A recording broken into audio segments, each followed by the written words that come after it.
அனைவருக்கும் வணக்கம்.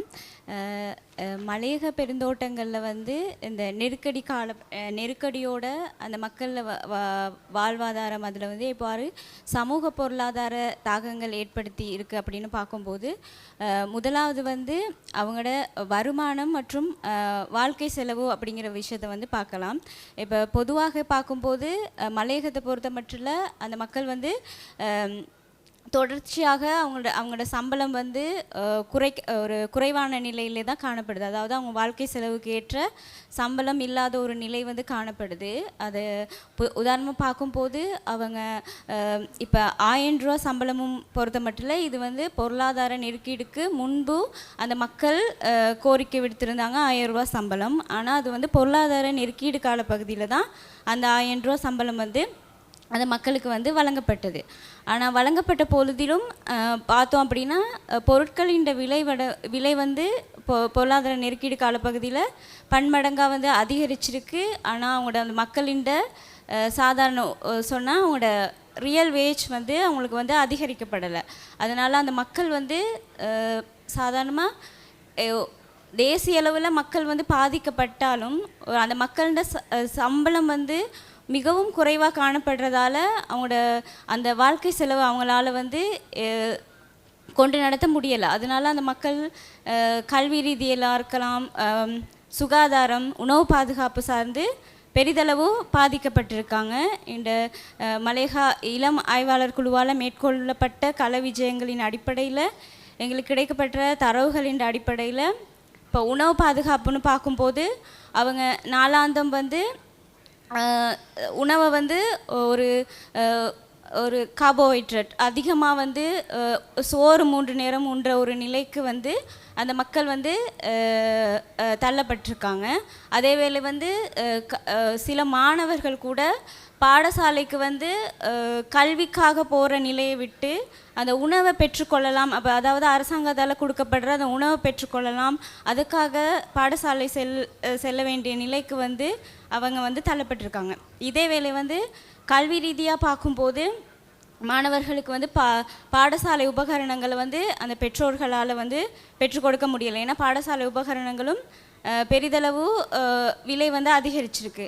அதனால் பெரியளவான கொமனா வந்து மலையகத்தில் ட்ராப் அவுட்ஸ் வந்து காணப்பட்டாலும், பாடசாலை இடைவிலக்கல் காணப்பட்டாலும், ஆனால் அந்த கிரைசிஸ் பீரியடில் வந்து பாரியளவு வந்து அதிகரிச்சிருக்கு.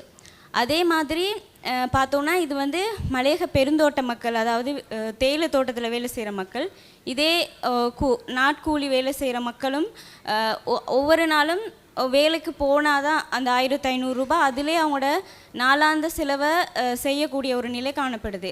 அப்படி அவங்க வேலைக்கு போகலைன்னா அந்த அவங்கள அன்றாட தேவையவே அவங்களால பூர்த்தி செய்ய முடியாது. மேலும் அவங்க வந்து வேறு செலவுகளுக்கு வந்து வேறு கடன் அந்த மாதிரி விஷயங்களில் தான் ஈடுபடுறாங்க. இப்போதைக்கு அவங்க வந்து அன்றைய நாளுக்கான தேவை அன்றாட உணவு அதற்காக தான் அந்த மக்கள் வந்து நாளாந்தம் வந்து கஷ்டப்பட்டுட்டு இருக்காங்க. இதே நிலை வந்து அந்த மக்கள்கிட்ட வந்து இப்போ பொருளாதார நெருக்கீடுன்னு பார்க்க அவங்களுக்கு வந்து அவங்களோட உணவை சரி உற்பத்தி செய்யலாம், இல்லைன்னா அவங்க அந்த சில ரிசோர்ஸ் வளங்கள் இருக்கும்போது அதன் மூலமாக அவங்களோட வாழ்வாதாரத்தை பார்க்கலான்னு பார்க்கும்போது அதுலேயும் அந்த மக்கள் வந்து பெரிதளவு பாதிக்கப்படுறாங்க. பொதுவாக தெரியும், மலையகத்தில் வந்து அவங்களோட காணி உரிமை வந்து ஒரு நீண்ட காலமாக ஒரு பிரச்சனையாக வந்து காணப்படுது. அந்த சந்தர்ப்பத்தில் அவங்களுக்கு வந்து இப்போ நெருக்கீடு காலப்பகுதியில் சில இளைஞர்களே வந்து அந்த சில தரிசு நிலங்களை தாங்கள் விவசாயம் செய்ய போகிறோம், ஏன்னா வழி தெரியலை, அவங்களால ஏதாவது ஒரு உற்பத்தியை செய்தாகணும், அந்த நேரத்தில் வந்து விவசாய நடவடிக்கைகளில் ஈடுபடுறாங்க.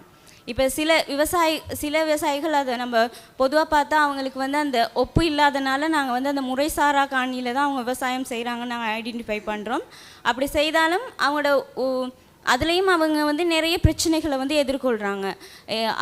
அந்த எஸ்டேட் கம்பெனிகளுமே வந்து பெரிய முதலாளிமார்களுக்கு தான் அவங்களோட உணவு உற்பத்தி அதிகரிக்கிறதுக்கு காணியை வழங்குத ஒழிய அந்த மக்களின் உணவு உற்பத்தி அதிகரிக்கிறதுக்கு காணியை வந்து ஓரளவு ஒரு உறுதி இல்லாட்டியுமே ஓரளவு இந்த கிரைசிஸ் பீரியடில் சரி அந்த மக்கள் அவங்களோட உணவு உற்பத்தி அதிகரிக்கிறதுக்கோ அதுக்கான அந்த காணியை வந்து பகிர்ந்தளிக்கிறதுக்கு வந்து முன் வரலை. அவ்வாறு அப்போ அந்த மக்களுக்கு வந்து ஒரு நாங்கள் தீர்வுன்னு பார்க்கும்போது அந்த மக்கள் ஓரளவு ஒரு குழுவாக இயங்கி அந்த மக்கள் அந்த நிலங்களை அதை வந்து அவங்களுக்கு இது வந்து பெரிய அவங்களுக்கு ஒரு நல்ல ஒரு ஆர்கியூ பண்ணலாம். ஏன்னா இது கிரைசிஸ் பீரியட், ஏன்னா ஒரு உணவு உற்பத்தி அதிகரிக்கிறதுக்கு காணியை தேவை அப்படின்னு கேட்கும்போது கவர்மெண்டால் அதை வந்து இல்லைன்னு சொல்ல முடியாத ஒரு நிலை காணப்படுது. அதனால் எங்களோட தீர்வு என்னென்னா ஒரு கலெக்டிவாக அந்த மக்கள் வந்து இணைஞ்சு அங்கே இருக்கிற நிலங்களில் வந்து விவசாயம் மேற்கொள்கிறது, அது சார்ந்த கூட்டுறவு சங்கங்களை உருவாக்கி அதனூடாக வந்து அவங்க அந்த விவசாயத்தை மேற்கொள்கிறது ஒரு தீர்வு அமையும்னு நாங்கள் யோசிக்கிறேன். தேங்க்யூ.